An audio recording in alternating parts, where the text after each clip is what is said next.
predominant feeling among the Europeans of Central Africa is that time is running out. Here, where only 70 years ago, Cecil Rhodes and his band of pioneers planted the Union Jack and pacified the natives, the words partnership and multiracialism are the last hope of 300,000 white men living among 7 million black men. To Rhodes and his pioneers, the land, then known as British South Africa, was purely a business investment. And like all investments, there were risks. Unfamiliar climate, unfriendly natives. The climate they learned to enjoy. The natives they put to work for the greater glory of Queen and Empire and the greater solvency of the British South Africa Company. And so it is now the Federation grew and prospered. The boundaries were drawn, Northern Rhodesia, Nyasaland, and Southern Rhodesia.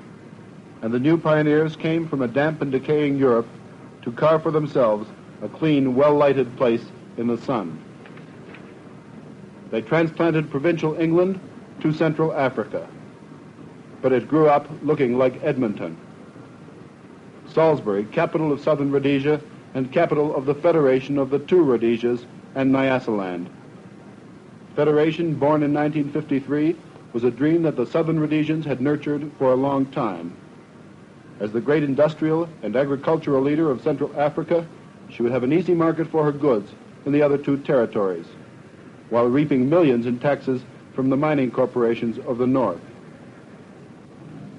That was the dream, and for the moment anyway, it's a reality. Very few reckoned African nationalism to be a serious thing. Round the bowling green of the sports club, the damn natives were simply being restless. Then came what many Rhodesians call Britain's policy of abandonment. A series of independent African states changed the map of Africa from imperial pink to independence green. In Southern Rhodesia, white men were talking of reforms that a few years before would have got them chucked out of the club.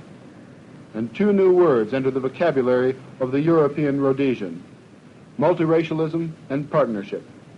But was it too late? Robert Mugabe of the Zimbabwe African People's Union.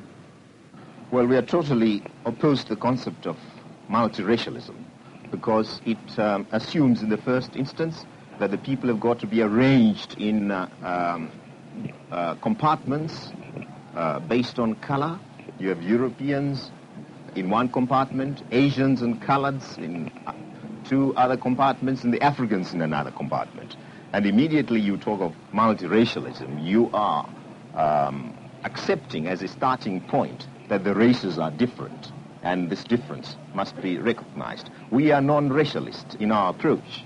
That is, we regard as an individual as an individual, and that everybody must be accorded his full political rights, whether he be white or black, educated or uneducated, rich or poor.